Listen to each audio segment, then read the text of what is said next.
Si comprendes, las cosas son tal como son. Si no comprendes, las cosas son tal como son. El koan se presenta como una pregunta aparentemente incoherente o una situación absurda. Pero no es un acertijo intelectual ni una paradoja sin sentido. Es una técnica para romper el pensamiento lógico y empujar hacia una comprensión intuitiva y no dual. Como una bomba artesana colocada justo en medio del andamiaje mental. Cuando la técnica alcanza la diana de desarmar totalmente la mente, no estalla con ruido, estalla por dentro y en silencio. Se crea un vacío. La gran duda lo llama el Zen. Y ese vacío transforma la confusión en verdadera lucidez, Kenso o Satori, una experiencia inmediata de despertar o vislumbre de la no dualidad. Comenzamos.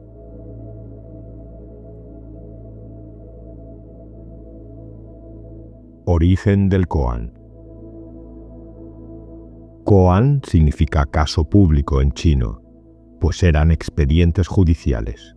Pero con el budismo Chan, que es el antecesor chino del Zen, pasaron a ser llamados koan los expedientes y anécdotas de momentos de verdad incuestionable que fueron preservadas y comentadas. Estamos en el siglo VII, cuando los primeros maestros Chan protagonizaron muchos de los koan más famosos y figuras legendarias como Bodhidharma o Huineng aparecen como protagonistas de estas historias.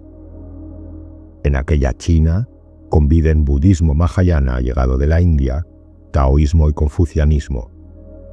El budismo Chan bebe especialmente del Tao, creando una fusión entre el budismo y la filosofía taoísta. De ahí que muchos koan parezcan ecos del maestro del Tao Chuan Tzu. El sueño de la mariposa o el debate sobre la felicidad de los peces ya contenían la lógica del Zen 1000 años atrás. Naturalidad, paradoja, demoler certezas, invitar a la experiencia directa. Los monasterios Chan hierven de búsquedas directas, pero los maestros no sermonean. Golpean la mente con preguntas, gritos y a veces bastonazos. Las escenas son asombrosas. Un discípulo vago recibe una bofetada. Otro escucha mu y queda trastornado. Otro descubre la vacuidad mientras barre hojas secas en el patio. Esos momentos de despertar traumáticos y repentinos se transmiten oralmente hasta que llega un momento en que los cronistas los recopilan en antologías, como el registro de la transmisión de la lámpara, con 1700 biografías de maestros y anécdotas. De aquí provienen muchos koan clásicos utilizados hasta hoy. Con la dinastía Song, del 960 al 1279, la práctica se refina y se asienta. El gran maestro de Ahui Zonggao comenzó a asignar koan específicos a sus discípulos para meditar intensamente en ellos. Enseñaba a concentrarse no en todo el relato, sino en la palabra o frase clave del koan. Inculcaba mantener una atención tan prolongada y penetrante en esa frase que surgiera una enorme bola de duda en la mente del practicante, la cual eventualmente estallaría en una experiencia de iluminación repentina. A finales del siglo XII, el budismo Chan llega a Japón y se bifurca en dos grandes corrientes, Rinzai y Soto. La primera, Rinzai, adopta el koan como eje estructural. La segunda prioriza el shikantaza, solo sentarse, aunque nunca rechaza los koan. De hecho, dentro del Shobogenzo, Dogen popularizó la idea de que la experiencia cotidiana es un koan viviente.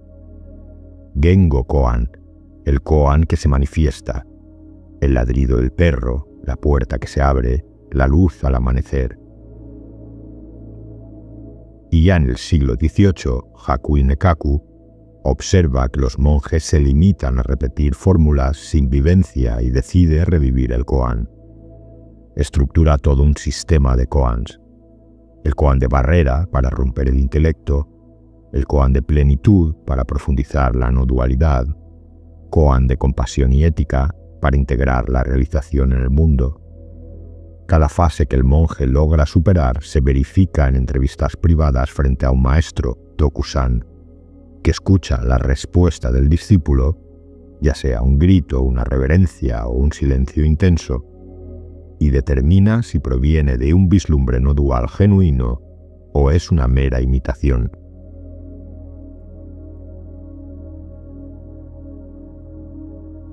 Esencia y práctica del koan. En el fondo, resolver un koan es resolverse a sí mismo, descubriendo dentro de uno la misma visión despierta que generó ese dicho o acción en la historia del Zen. Por eso los maestros a veces afirman que todos los koan finalmente confluyen en uno solo, tú mismo. El practicante trabaja hasta que alcanza a verse a sí mismo en él, sin separación. En palabras sencillas, trabajar un koan es lanzar toda la energía psíquica contra un muro hasta que el muro mental cae, y suele describirse en 4 etapas. 1. Semilla de asombro. El koan despierta la curiosidad. 2. Bola de duda o gran duda. La mente racional no encuentra salida. La cuestión arde día y noche. Insomnio, frustración, incluso desorientación física pueden aparecer. 3. Colapso. La tensión se hace insoportable. En un instante, a veces lavando un cuenco, a veces oyendo un pájaro, la mente cede. Hay un destello sin pensamiento. 4. Integración. El maestro verifica si es un vislumbre real y luego el alumno debe, como se dice, llevar el mercado a la plaza, es decir, vivir la comprensión en cada relación, cada situación y cada tarea cotidiana. Hay que subrayar un detalle de importancia capital. En el koan, el vislumbre no dual no es la meta final, sino una puerta. Tras un primer vislumbre, el practicante recorrerá decenas de koan para pulir atavismos y otros patrones y tendencias sutiles, orgullo espiritual, rigidez, escapismo. La tradición habla de un camino de satori tras satori, que es como afilar continuamente una espada para que no pierda filo. Y aquí viene algo importante. Psicológicamente, el método es arriesgado. Sin guía adecuada, la bola de duda, ese zen de la gran duda, puede degenerar en perturbación. Por eso el zen insiste en la ética, compasión, humildad y servicio. Un vislumbre de la no dualidad que no se traduce en acciones concretas se considera incompleto. De ahí la famosa dureza de ciertos maestros zen. Solo quieren verificar que el despertar sea funcional y humanizador, no un trofeo del ego. El despertar es inútil si no transforma tu manera de barrer el suelo, escuchar a un amigo o pagar los impuestos. Por eso tras cada satori vienen otros koan que examinan la compasión. Un maestro pregunta a un discípulo recién iluminado: en mitad de la noche oyes llorar a un bebé abandonado. ¿Qué haces? Si el rostro del alumno no muestra ternura inmediata, el maestro descarta su satori. La tradición formula esto en la imagen del bodhisattva monje. La sabiduría iluminada y vacía, prajna, debe unirse a la gran compasión, maha karuna. El corazón debe ser tierno como un bebé, pero la mente aguda como la espada de un samurái. La integración real se verifica en lo pequeño: lavar el cuenco con plena atención, devolver una sonrisa, reconocer el propio error. Como decía un maestro, cuando entiendes un koan, los ojos te llenan de lágrimas y la boca de risa. La comprensión verdadera llega al corazón, no solo a la cabeza, y suele ir acompañada de una mezcla de asombro, alegría y liberación.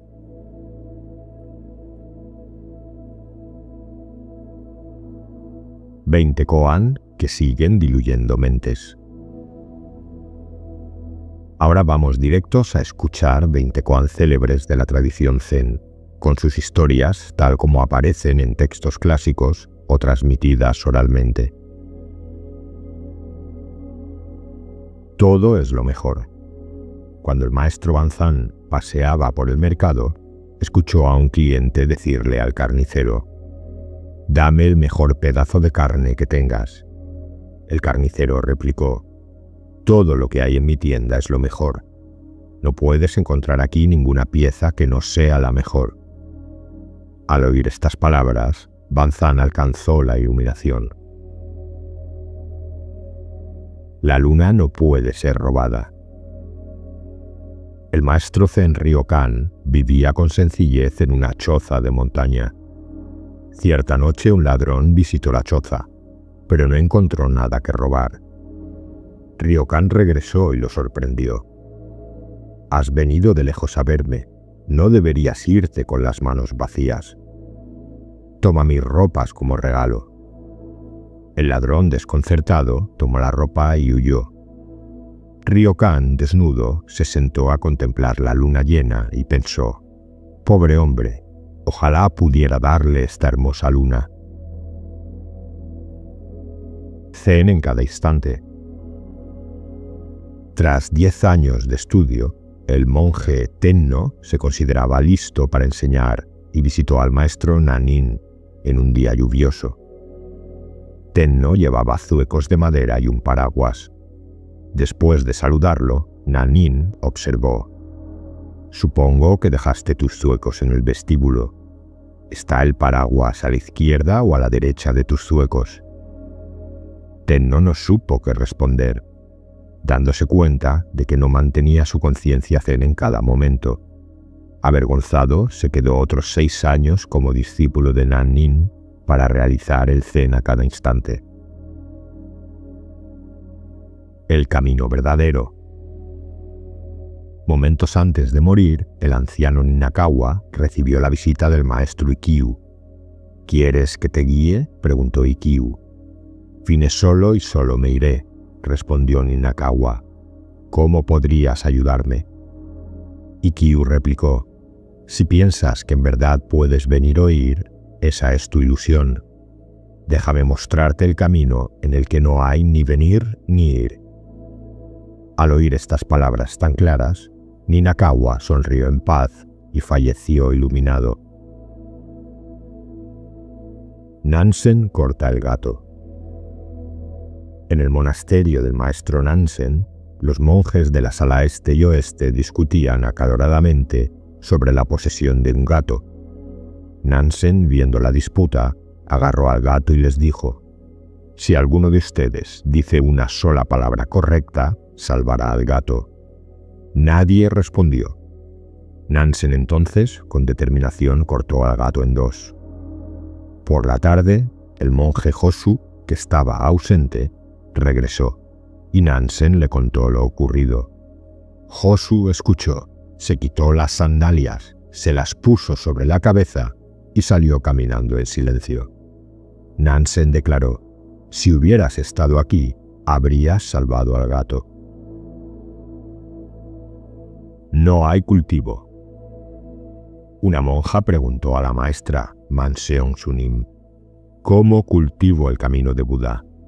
Manseong respondió: «No hay cultivo». Insistió la monja: «¿Cómo entonces obtengo la liberación del nacimiento y la muerte?». Manseong replicó: «¿Quién te encadena el nacimiento y la muerte?». La semilla de mostaza. La joven Kisagotami perdió a su bebé y, enloquecida de dolor, cargó el cuerpecito por todo el pueblo, rogando una medicina para revivirlo. La gente decía: «Está muerto, nada lo revivirá». Un hombre compasivo la envió con el Buda. El Buda le dijo: «Te devolveré la vida de tu hijo si me traes una semilla de mostaza de alguna casa donde jamás haya muerto alguien». Kisagotami fue casa por casa, pero en todas había habido una pérdida. Comprendió así la verdad universal de la muerte. regresó donde el Buda y le dijo: «Creía que la muerte había sucedido solo a mi pequeño, pero ahora entiendo que alcanza a todos». Entonces, Kisa Gotami pudo soltar el cadáver de su hijo, lo enterró y se ordenó monja bajo la guía del Buda.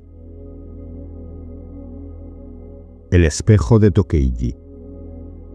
En el convento zen de monjas Tokeiji, en Japón, había un gran espejo legado por la fundadora, la abadesa Kakuzan. Según la tradición, Kakuzan meditaba frente a él para ver en su propia naturaleza. Monjas de generaciones siguientes practicaban zazen ante el espejo, contemplando la pregunta: ¿dónde hay siquiera una sola sensación, un solo pensamiento en la imagen reflejada que contemplo? Cada abadesa componía un verso en respuesta a esta práctica del espejo. La quinta abadesa, la princesa Yodo, dejó este poema: «Corazón sin nubes, corazón nublado, de pie o cayendo, sigue siendo el mismo cuerpo». Este enigmático verso refleja la esencia inmutable de la mente iluminada, más allá de las condiciones cambiantes. La anciana y el tigre. Cierta vez el maestro Sasou salió del monasterio y vio a una anciana labrando el campo. Sasou le preguntó: «¿Qué harías si de pronto te toparas con un tigre feroz?». La anciana replicó: «Nada en este mundo me atemoriza», y siguió cavando. Sasou entonces rugió imitando a un tigre. La anciana, sin inmutarse, le devolvió otro rugido. Sasou comentó: «Aún queda esto», dejando la frase abierta al misterio. La iluminación de la anciana. Una anciana asistía a las charlas del maestro Hakuin. En una charla Hakuin dijo: «Tu mente es la tierra pura y tu cuerpo es Amida Buda. Cuando Amida aparece, montañas, ríos, bosques y campos irradian gran luz. Si quieres comprender, mira en tu propio corazón». La anciana meditó día y noche sobre estas palabras. Cierto día, al lavar un cuenco, un gran destello atravesó su mente. Corrió con júbilo donde Hakuin. «Amida Buda llena todo mi cuerpo. Montañas, ríos, bosques y campos resplandecen con luz. ¡Qué maravilla!». Bailaba de alegría. Hakuin preguntó fríamente: «¿Ilumina esa luz tu ano?». Sorprendida por la grosera pregunta, la anciana se desconcertó. Hakuin le dio un empujón diciéndole: «Puedo ver que aún no estás iluminada». Ambos rompieron a reír a carcajadas. El perro de Josu, Mu. Un monje preguntó al maestro chino, Josu Husin: «¿Tiene un perro la naturaleza de Buda o no?». Josu respondió: «Mu». Mu en chino significa no, nada o vacío. Esta respuesta contradice la doctrina mahayana de que todos los seres poseen la naturaleza búdica, dejando al monje en un dilema más allá del sí o el no. Este es el caso número 1 del Mumonkan, conocido como la barrera sin puerta. Solo atravesando el Mu, negación absoluta de ambos polos, se realiza la verdad inefable. ¿Cuál es el sonido de una sola mano? El maestro japonés Hakuin planteaba a sus discípulos: «Dos manos aplauden y producen un sonido. ¿Cuál es el sonido de una sola mano al aplaudir?». Tu rostro original antes de nacer. Otro koan clásico pregunta: ¿cuál era tu rostro original antes de que nacieran tus padres?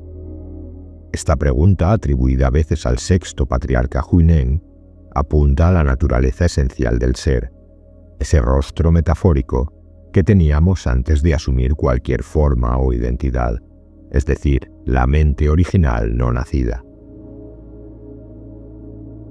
Si todas las cosas vuelven al uno. Un koan antiguo formula: si todas las cosas retornan al uno, ¿a dónde retorna el uno? Esta paradoja lleva a la mente al colapso. Del mundo de la multiplicidad, todas las cosas, se dice que vuelven a la unidad fundamental. Pero entonces, ¿qué hay más allá de esa unidad? La única manera de resolverlo es trascender el pensamiento dual que formula uno contra muchos. Buscarlo es perderlo. Otro Dichozen afirma: solo cuando se lo busca, se lo pierde. No se le puede retener, ni uno puede librarse de él. Habla implícitamente de la verdadera naturaleza o el Tao. Si intentas aferrarte a la iluminación, la pierdes. No se puede poseer ni rechazar, porque ya está aquí. El practicante debe comprender que la actitud de búsqueda es precisamente el obstáculo. ¿Comprender o no comprender? Se atribuye al maestro Qing Yuan este dicho: si comprendes, las cosas son tal como son. Si no comprendes, las cosas son tal como son. En ambos casos, la realidad objetiva no cambia. Lo que cambia es si la mente la ve sin ilusiones o con ellas. El bastón de Vaso. El maestro Vaso dijo a sus monjes: si tenéis un bastón, os daré uno. Si no tenéis bastón, os lo quitaré. Esta declaración desconcertante puede interpretarse de varias maneras. Una lectura: si ya estás completo, si ya tienes el Tao, recibirás más. Si estás vacío, si crees carecer, incluso lo que tienes te será quitado. Esta es una forma de subvertir la lógica convencional de tener-no tener, para que el discípulo busque qué significa realmente poseer el bastón de la verdad. El roble del patio. Un monje preguntó a Josu: ¿cuál es el significado de que Bodhidharma viniera de Occidente? Esta pregunta alude a la esencia del Zen transmitido por Bodhidharma. Josu respondió: ese roble que está ahí en el jardín. Se refiere a un árbol común, desviando la pregunta metafísica hacia la realidad concreta del aquí y ahora. Con el roble, Josu indica que esto, la talidad presente, es el significado. No hay verdad oculta más allá de las cosas ordinarias. El viento, la bandera y la mente. Dos monjes discutían mientras veían ondear una bandera en lo alto del monasterio. Uno decía: la bandera se mueve. El otro replicaba: no, es el viento el que se mueve. El sexto patriarca Huineng, que pasaba cerca, interrumpió diciéndoles: no es la bandera lo que se mueve, no es el viento lo que se mueve, es vuestra mente la que se mueve. Al oír esto, los monjes quedaron en silencio, pues Huineng había revelado la verdadera fuente del fenómeno. Este es un famoso caso Chan que ilustra cómo la mente proyecta movimiento y dualidad. La realidad en sí, viento y tela de la bandera, es así. El movimiento ocurre en la mente que discrimina. Lava tu cuenco. Recién admitido en el monasterio, un monje le dijo al maestro Josu: acabo de entrar, por favor dame enseñanza. Josu le preguntó: ¿has comido tu arroz?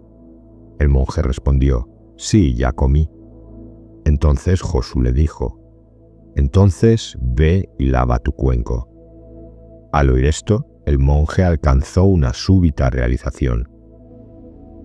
Pero esa es la enseñanza. La iluminación se halla en realizar plenamente cada acto ordinario. No hay nada especial que buscar.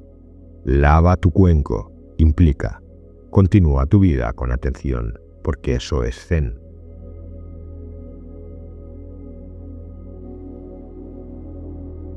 ¿La ciencia del koan realmente se puede despertar con esta técnica? Estudios neurocientíficos en monjes zen veteranos muestran que durante la contemplación del koan se produce una activación inusual en la corteza de las áreas asociadas a la integración cuerpo-mente y flexibilidad cognitiva. La hipótesis científica es que el koan induce un estado de callejón sin salida que fuerza al cerebro a saltar patrones, abriendo vías de procesamiento más amplias. Desde la psicología cognitiva, el koan se asemeja a los problemas insolubles que desembocan en intuición súbita. Primero atasco, luego reestructuración e incluso algunos psicoterapeutas integran el koan en procesos de deconstrucción del guión vital. Pero el Zen añade dos ingredientes cruciales: la ética o intención compasiva y la encarnación, la integración de la visión en la acción. El objetivo no es volverse experto en paradojas, sino ensanchar la conciencia hasta que el yo rígido se vuelva permeable. Así evita el riesgo de que la revelación de la no dualidad se reduzca a experiencia pico sin consecuencias. El gran camino carece de puerta. Miles de caminos entran por ella. Ese camino sin puerta permanece hoy tan desafiante como hace miles de años. Tomar un koan es aceptar que lo único cierto es que no importa la respuesta, importa la travesía. Se hace camino al andar. Quien oye el sonido de una sola mano al aplaudir no puede describirlo, solo puede vivirlo. Y tal vez al escuchar a alguien lavar un cuenco, al sentir el viento mover una bandera, reconozca allí la misma melodía muda. Si te preguntas por qué comprometerse con algo así tan inasible, recuerda la frase de Bankei: lo maravilloso es que lo maravilloso no es maravilloso. El koan conduce a ese punto donde la vida ordinaria, un gato que cruza la calle, el crujir del pan, un correo sin leer, se revela suficiente, radiante y único.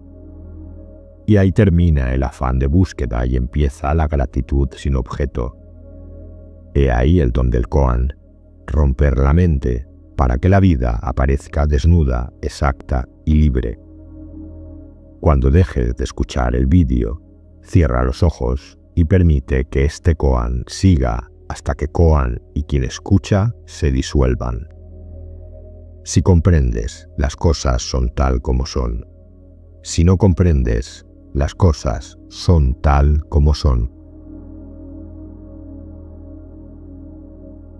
Si quieres apoyar el canal y participar eligiendo los próximos temas, puedes hacerte miembro por el precio de un café al mes. Cada comentario y cada vez que compartes el vídeo estás ayudando al canal. Gracias por formar parte de esta comunidad.